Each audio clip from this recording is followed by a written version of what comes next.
DNA itu tidak sah untuk menentukan nasab seseorang, apalagi membatalkan. Tidak sah. Itu syariat Islam. Yang sah menentukan nasab itu adalah isyhar atau pengakuan dari masyarakat. DNA itu gini loh, termasuk yang tidak sah ini. Maaf ya. Orang berzina punya anak. Sudah? Loh, anaknya ini kan tidak bin kepada bapaknya, bapak biologis. Kalau dipaksa menjadi tes DNA, menjadi sebuah dalil atau nasab, berarti akan mengakui anak zina yang mestinya itu bin kepada ibunya, akhirnya bin kepada bapaknya, akhirnya dapat warisan. Ini pelanggaran syariat, membatalkan nasab. Itu namanya kena haddul qadzaf. Itu sama dengan menuduh suatu bangsa gitu ya, seperti Ba'alwi ini penzina semuanya. Naudzubillah min. Assalamualaikum warahmatullahi wabarakatuh.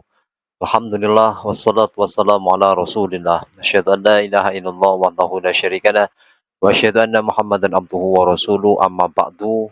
Sahabat pecinta channel Cinta Tasbih yang dirahmati Allah Subhanahu wa taala. Alhamdulillah kali ini kita masih diberikan kesempatan oleh Allah Subhanahu wa taala bisa berjumpa kembali di channel Cinta Tasbih ini. Semoga perjumpaan kita kali ini senantiasa membawa keberkahan untuk kita semuanya. Amin ya rabbal alamin. Saya doakan semoga teman-teman yang senantiasa terus mengikuti channel Cinta Tasbih ini selalu diberikan kemudahan dalam urusan mencari rezeki oleh Allah Subhanahu wa taala, serta diberikan kesehatan, umur yang panjang untuk senantiasa taat beribadah kepada Allah Subhanahu wa taala. Amin ya rabbal alamin. Sahabat beriman yang dirahmati Allah, kali ini saya akan menyajikan sebuah video di mana video ini sangatlah menarik untuk kita ikuti, kita tonton hingga sampai akhir agar kita tahu apa yang akan kita lihat dan apa yang akan kita dengarkan bersama-sama agar tidak gagal paham. Di mana dalam video ini yaitu Kiai Haji Lutfi Basori menyampaikan ataupun membahas tentang masalah nasab kaum habaib, dan beliau juga menyampaikan bahwasannya siapapun orangnya yang mengotak-atik atau mempermasalahkan nasabnya para habaib, maka itu sama halnya dengan tidak pernah mengaji syariat. Itu adalah pembahasan yang disampaikan oleh Kiai Haji Lutfi Basori. Namun pembahasannya tersebut dibantah oleh Kiai Haji Nur Ikhya, yang mana Kiai Haji Nur Ikhya memberikan statement yang sesuai dengan dasar dan hukum yang beliau punya dengan referensi kitab-kitab yang sejaman, bahkan dalil-dalil yang ada itu beliau mempunyai pegangan. Namun tidak sama dengan hal apa yang disampaikan oleh Kiai Haji Lutfi Basori, hanya sekedar ucapan ataupun teori yang tidak pernah membuktikan perkataannya yang disampaikan di publik tersebut hingga menjadikan kontroversi buat orang-orang yang tidak memahami tentang masalah pernasaban tersebut. Baiklah, tidak panjang lebar, marilah kita simak video berikut ini. Yang buhut dengan habaib dari aslinya, luar biasa ini ya. Yang mau tes DNA, kita ini sepertinya tidak ngerti syariat. Mohon maaf ya, yang bicara DNA itu kayaknya orang tidak ngaji syariat. Menurut kalau panjenengan menasihati saya akan sami'na wa ta'na jika itu benar dan ada referensi datanya. Di hadapan kiai siapapun, walaupun habib sekalipun, saya akan sami'na wa ta'na. DNA itu tidak sah untuk menentukan nasab seseorang, apalagi membatalkan. Tidak sah. Itu syariat Islam. Yang sah menentukan nasab itu adalah isyhar atau pengakuan dari masyarakat. Tidak ada kata saya yang paling benar, tidak. Yang penting kita adalah anak manusia yang hidup berdasarkan data. Dalil yang ada, baik ayat yang tercipta ataupun ayat yang terfirman. Misalnya saya saja, oh Lutfi ini anaknya Yai Basori, semua orang tahu, itu yang diakui. Apalagi kalau di Indonesia ada buku nikah, itu yang diakui, bukan tes DNA. Tidak. Yang penting kita adalah anak manusia yang hidup berdasarkan data. Dalil yang ada, baik ayat yang tercipta ataupun ayat yang terfirman. Sains, ilmiah, dan dogma diniyah. Kalau tidak ada itu, maka saya akan menolaknya. DNA itu gini loh, termasuk yang tidak sah ini. Maaf ya. Orang berzina punya anak. Sudah? Loh, anaknya ini kan tidak bin kepada bapaknya, bapak biologis. Kalau dipaksa menjadi tes DNA, menjadi sebuah dalil atau nasab, berarti akan mengakui anak zina yang mestinya itu bin kepada ibunya, akhirnya bin kepada bapaknya, akhirnya dapat warisan. Ini pelanggaran syariat. Kok tidak mikir seperti itu? Itu satunya. Karena kita hidup di abad yang berbeda, generasinya tidak sama seperti panjenengan dan saya. Kalau saya ini sudah pala 5 ya, jenengan juga sudah lebih dari itu, 10 tahun lebih di atas saya. Romo Kiai Haji lebih Basori. Harusnya ya, apa yang kita cari dalam hidup ini, apakah kita akan meninggalkan kemaslahatan atau kemafsadahan terhadap umat ini? Satunya. Kedua, membatalkan nasab. Itu namanya kena haddul qadzaf. Itu sama dengan menuduh suatu bangsa gitu ya. Seperti Ba'alwi ini penzina semuanya. Naudzubillah min dzalik. Contoh apa yang panjenengan sampaikan tentang tes DNA itu, apa jenengan nggak pernah membaca ini? Haddul qadzaf itu mestinya dicambuk 80 kali gitu.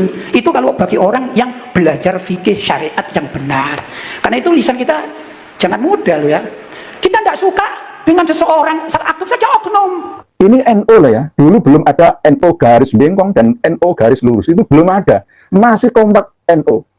Yang nulis ini Hadratus Syekh Haji Sahal Mahfud, pamannya Gus Dur dari Pondok Pesantren Maslakul Huda, Kajen Margoyo Sopati. Saya pernah nyantri ke sana. Hadratus Syekh Haji Sahal Mahfud, Maslakul Huda, Kajen Margoyo Sopati, Jawa Tengah. Saya katakan, apakah tidak ada Ba'ali yang nakal? Banyak. Loh, kiai yang nakal dulunya banyak. Wong mantan mencuri tempe, mencuri yang di tetangga-tetangga nyuri apa biasanya? Mangga. Ya dah. Itu kan masa lampu. Nomor 435, masa saya ulang-ulang? Ya maaf, kadang-kadang bagi kita yang sudah bangun dari tidur panjang sejak awal ya, itu wah kok diulang-ulang terus ya. Ini kan banyak yang baru bangun tidur, ya, mohon maaf ya. Para pemirsa sekalian, mohon maaf ya. Kadang-kadang itu saya sering ulang-ulang. Masih kecil kita, nggak ada, bukan yang sekarang dinilai. Lah ini kalau orang alim, bahkan ada yang meragukan apakah ada Ba'alawi yang bisa baca kitab. Guru saya, alhamdulillah, Al-Habib Zain bin Ibrahim bin Sumait. Saya ini belajar kepada beliau 3 tahun. Tatkala saya belajar di Abuya, ditaruh di Madinah, belum ada gurunya, dipanggilkan beliau ngajar. Loh, apa seperti beliau tidak bisa ngaji kitab? Kan unik gitu ya, kan tuduhan-tuduhan yang tidak berdasar. Di WA grup saya, di WA pribadi saya memiliki 3 nomor ya. Ya, saya jujur apa adanya. Itu, Masya Allah, setelah tahu nomor saya nggak bisa istirahat. Ya, konsultasi masalah nasab ini, ada yang menghujat, ada yang membackingi, macam-macam. Saya layani semua, walaupun terlambat. Jadi saya ini seperti operator ya. Saya operator. Masalah nasab, masalah sejarah, saya layani semua. Belum lagi guru kita, Al-Mukarram, Al-Habib Soleh bin Ahmad Al-Idrus, bukan sekedar baca, ngarang kitab bahasa Arab. Lalu terus tidak diakui. Karena itu menurut saya tesis-tesis zaman sekarang itu abal-abal menurut saya. Tolong dengan buka lah. Ini saya ambil yang kecilnya saja, yang besarnya ya jelas dengan ngerti sendiri. Ini tahun 2004. Hasil keputusan Muktamar Nahdlatul Ulama yang ke-31 di Asrama Haji Donohudan dan Boyolali, Solo, Jawa Tengah, Surakarta lah. Tanggal 29 November sampai tanggal 1 Desember 2004 Masehi. Hijriahnya adalah 16 sampai 18 Syawal 1425 Hijriah, tentang masail dunia al-waqi'iyah, masalah-masalah agama dan masalah-masalah yang terbaru. Ya, terupdate saat itu, 2004 saat itu loh ya. Ya ikhwan, terakhir saya katakan, coba baca kitab karya Imam Ibnu Hajar Al-Haytami. Beliau terang-terangan di situ, di antara silsilah guru-guru beliau adalah dari Ali Ba'alawi, itu gurunya Al-Imam Ibnu Hajar Al-Haytami. Kelima, penetapan nasab berdasarkan tes DNA. Apakah tes DNA bisa dimanfaatkan untuk dasar hukum dalam ilhaqun nasab sebagaimana Al-Qiyafah? Jawab, bisa untuk menafikan ilhaqun nasab. Bisa menafikan loh ya. Jadi, apakah nyambung nasabnya Habib sekarang sampai Imam Ali ya, atau tidak? Kalau Habib sekarang nyambung dengan Habib dulu, saya percaya. Nasabnya Kabair nyambung sampai Alwi, saya percaya, tidak ragu saya. Qabail, Masyayikh, Alawiyin, Irsyadiyin yang ada di Indonesia ini nyambung nasabnya ke orang-orang Hadramaut sana, campuran orang-orang Arab Hadrami sana, itu saya percaya. Nggak perlu tes DNA, saya sudah percaya. Tetapi untuk nyambung ke Imam Ahmad Al-Abah itu saya tidak percaya. Karena apa? Tidak ada datanya 650 tahun, sepi, sunyi, tak ada cerita apa-apa. Tiba-tiba abad 9 Hijriah 10 sampai sekarang terus digaungkan. Ya, itu bisa untuk menafikan ilhakun nasib. Yai, benar buka sendiri. Saya tidak pernah berbohong atau sengaja berbohong. Saya akan berusaha untuk jujur menyampaikan. Ini, jadi jenengan baru bangun dari tidur. Masih kremeng-kremeng gitu. Terus menutup diri mengatakan khususnya Kiai Haji Imaduddin Utsman abal-abal sesat menyesatkan. Itu adalah satu klaim vonis yang sangat-sangat disesalkan. Itulah video argumen dari Kiai Lutfi Asori dan Kiai Haji Nur Ikhya yang memang sangat jelas bagi teman-teman yang saat ini bangun dari tidurnya. Sekali lagi, bangun dari tidurnya akan semakin jelas bagaimana yang sebenarnya yang saat ini kita dengarkan dan saat ini kita alami. Dan mudah-mudahan video ini menjadikan kita semakin lebih cerdas dan mengetahui hal mana yang baik dan hal yang kurang baik. Terima kasih. Jazakumullah khairan katsira. Assalamualaikum warahmatullahi wabarakatuh.